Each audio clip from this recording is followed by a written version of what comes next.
오늘 우리는 시편 25편부터 27편까지의 말씀을 함께 살펴보겠습니다. 이 세 편의 시편은 다윗이 기록한 시입니다. 그런데 이 말씀 속에는 화려한 승리의 모습보다 다윗의 눈물과 기도, 두려움과 기다림이 더 많이 담겨 있습니다. 다윗은 왕이었지만 평탄한 삶을 산 사람이 아니었지요. 원수에게 쫓기기도 했고 사람들에게 배신당하기도 했고 자신의 죄 때문에 괴로워하기도 했습니다. 그러나 그런 상황 속에서도 다윗은 하나님을 놓지 않았습니다. 오늘 말씀을 통해 우리도 어떤 상황 속에서 하나님을 바라봐야 하는지 함께 은혜를 나누기를 원합니다. 첫 번째로 하나님은 길 잃은 자를 가르치시는 분입니다. 시편 25편 4절과 5절에서 다윗은 이렇게 기도합니다. 여호와여, 주의 도를 내게 보이시고 주의 길을 내게 가르치소서. 주의 진리로 나를 지도하시고 교훈하소서. 다윗은 왕이었지만 자기 힘과 경험을 의지하지 않았습니다. 오히려 주님, 내가 가야 할 길을 가르쳐 주십시오라고 기도했습니다. 여러분, 인생에서 가장 위험한 것은 실패가 아닙니다. 길을 잃어버리는 것이 가장 위험한 것입니다. 사람은 욕심 때문에 길을 잃고 상처 때문에 길을 잃고 분노 때문에 길을 잃습니다. 그래서 믿음의 사람은 늘 하나님께 길을 물어야 합니다. 기도는 단지 하나님께 나의 소원을 말하는 시간이 아니지요. 하나님께 방향을 묻는 시간입니다. 내 생각대로 가는 것이 아니라 하나님의 길로 가게 해달라고 구하는 것이 기도입니다. 그런데 다윗은 자기 길만 묻지 않았지요. 자기의 죄도 하나님 앞에서 내려놓았습니다.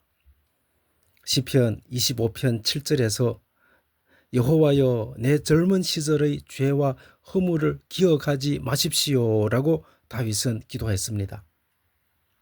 다윗은 원수보다 자신의 죄를 더 두려워했습니다. 사람은 보통 남의 허물은 크게 보고 자기의 죄는 작게 여깁니다. 그러나 하나님께 가까이 가는 사람일수록 죄에 대하여 더욱 민감해집니다. 그리고 하나님은 회개하는 사람을 절대로 외면하지 않으십니다. 십자가의 은혜는 과거의 죄에 묶여 살던 사람을 다시 일으켜 세우는 능력이 있습니다. 혹시 오늘 마음속에 무거운 죄책감이 있습니까? 하나님 앞에 숨기지 마시고 회개의 자리로 나아오십시오. 하나님은 회개하는 자를 정죄보다 긍휼로 품으시는 하나님이시라는 것을 꼭 기억하시고 회개하는 저와 여러분이 되시기를 소망합니다.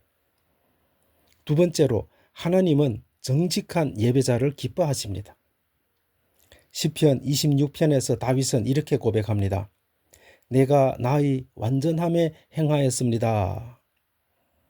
이 말은 자신이 죄가 없다는 뜻이 아니지요. 하나님 앞에서 진실하게 살고자 했다라는 의미입니다. 여러분, 하나님은 완벽한 사람보다 진실한 사람을 기뻐하십니다. 신앙은 교회 안에서만 보이는 것이 아닙니다.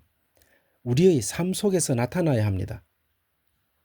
예배드릴 때와 세상에서 살아갈 때가 완전히 다르면 우리의 영혼은 점점 메말라져 버리고 맙니다. 다윗은 또한 악인의 자리를 멀리했다고 말하고 있습니다. 시편 26편 4절을 보면 허망한 사람과 같이 앉지 아니하였습니다 라고 고백합니다. 사람은 누구와 함께 하느냐에 따라 달라집니다. 믿음을 무너뜨리는 자리, 죄를 가볍게 여기는 관계, 하나님보다 세상을 사랑하게 만드는 환경을 우리는 꼭 조심해야 합니다. 왜냐하면 신앙은 방향이기 때문입니다. 어디를 바라보고 누구와 함께 가느냐가 중요하기 때문입니다. 그리고 다윗은 하나님이 계신 곳을 사랑했습니다. 시편 26편 8절을 보면 여호와여, 내가 주께서 계신 집과 주의 영광이 머무는 곳을 사랑합니다 라고 고백합니다. 다윗은 왕궁보다 하나님의 임재를 더 사모했습니다. 참된 신앙은 예배를 절대로 부담으로 여기지 않습니다. 하나님을 만나기를 갈망하기 때문입니다. 예배 속에서 지친 영혼이 회복되고 메마른 신앙이 살아나기 때문에 절대로 예배를 부담으로 여기지 않습니다. 세 번째로 하나님은 두려움 속에서도 담대함을 주십니다. 시편 27편 1절에서 다윗은 이렇게 선포합니다. 여호와는 나의 빛이요 나의 구원이시니 내가 누구를 두려워하리요. 참으로 놀라운 고백이지요.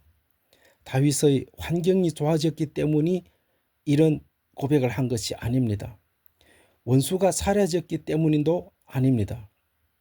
그런데 다윗은 두려움에 무너지지 않았다라는 것이죠. 왜입니까? 문제보다 하나님을 더 크게 바라보는 다윗이었어요. 여러분, 믿음은 현실보다 훨씬 크신 하나님을 바라보는 것이 믿음입니다. 우리도 살다 보면 두려운 일들을 많이 당하게 되지요. 건강 문제도 있고 경제적인 어려움도 있고 미래에 대한 불안도 누구라도 있습니다. 그러나 하나님은 오늘도 말씀하십니다. 내가 너희들의 빛이다. 내가 너희들의 구원이다라고 말씀하십니다.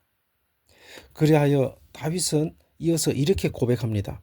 내가 여호와께 바라는 한 가지 일이 있습니다. 다윗에게 가장 중요한 것은 문제를 해결하는 자체가 아니었어요. 하나님을 가까이 하는 것이 가장 중요한 일이었습니다. 우리는 신앙이 성숙할수록 하나님이 주시는 것보다 하나님 자신을 더 사랑하게 됩니다. 그리하여 시편 27편은 이렇게 끝이 납니다. 너는 여호와를 기다릴지어다. 강하고 담대하여 여호와를 기다릴지어다. 기다림은 결코 쉬운 일이 아닙니다.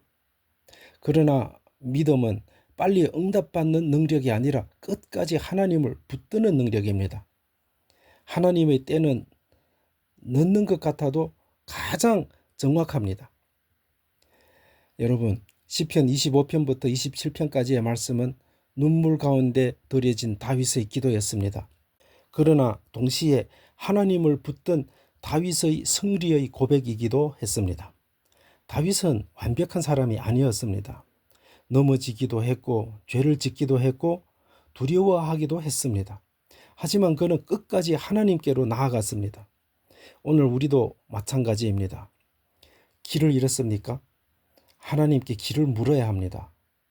죄책감이 가득합니까? 십자가 앞으로 나아가야 합니다. 두려움이 가득합니까? 하나님을 크게 바라보아야 합니다. 하나님은 오늘도 자기를 의지하는 자를 붙드시고 끝까지 인도하시는 분입니다. 이 은혜가 우리 도안교회 모든 성도들의 삶 가운데 충만하기를 주님의 이름으로 축원드립니다. 함께 기도하겠습니다. 사랑과 은혜가 풍성하신 하나님 아버지, 오늘 시편 25편에서 27편의 말씀을 통해 우리의 마음을 다시 하나님께로 향하게 하시니 감사드립니다. 우리가 인생의 길을 잃지 않도록 주의 길로 인도하여 주옵소서. 내 생각과 감정이 아니라 하나님의 뜻을 따라 살게 하옵소서.